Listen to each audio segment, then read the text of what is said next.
With that, I will recognize the ranking member of the subcommittee for his opening statement. Thank you, Mr. Chairman.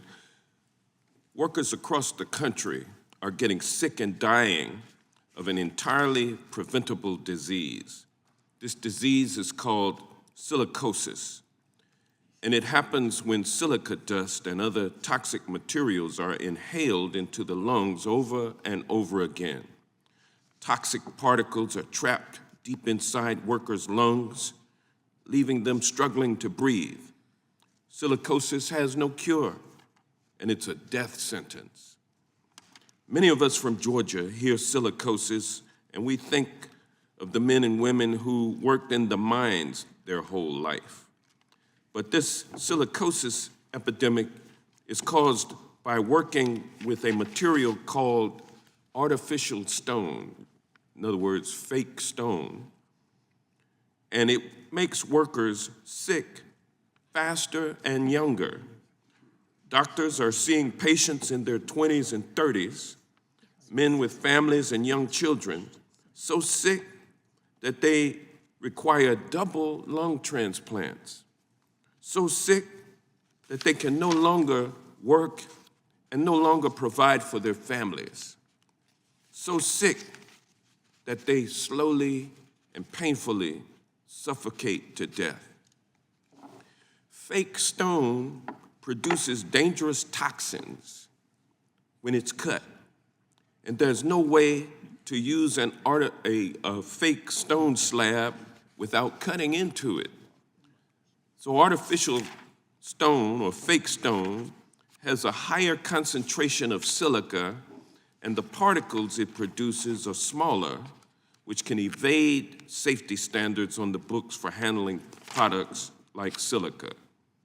So why are we having this hearing today? Surely we must be here to talk about how Congress can protect workers from artificial stone silicosis. No? Maybe we're here to talk about how the workplace safety standards currently in place aren't doing enough to keep fake stone workers healthy. Not that either. Perhaps we're here to discuss how we can make it easier for stone fabrication workers to unionize so that they can negotiate better health and safety protections for themselves. Nope. So if not to address the problem of workers being poisoned on the job, why did my colleagues across the aisle call this hearing? Apparently, it's to give a handout to a millionaire friend of none other than Donald Trump. The bill behind today's hearing would give blanket immunity to fake stone manufacturers and suppliers, preventing injured workers from seeking justice in court.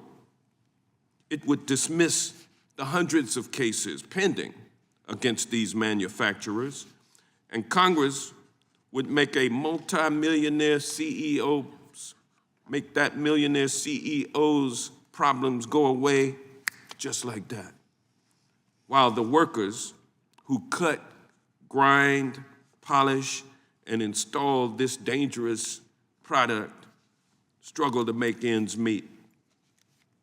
Struggle to stay alive, actually. For those of you who are saying someone else is to blame, that employers are the real victims or real villains, our courts determine liability all the time. People petition the court, have their grievances heard, and a judge and jury consider the evidence, and a judgment is rendered. Manufacturers are asking for a different scenario. They want to unlevel the playing field even more. One where the deep pockets go to Congress, Congress makes a snap judgment, and the big businesses never have to go to court again. That's not how the justice system is supposed to work, ladies and gentlemen. And I condemn the blatant misuse of this committee to shield corporations at the expense of the American worker. I am not here to give artificial or fake stone manufacturers a bailout.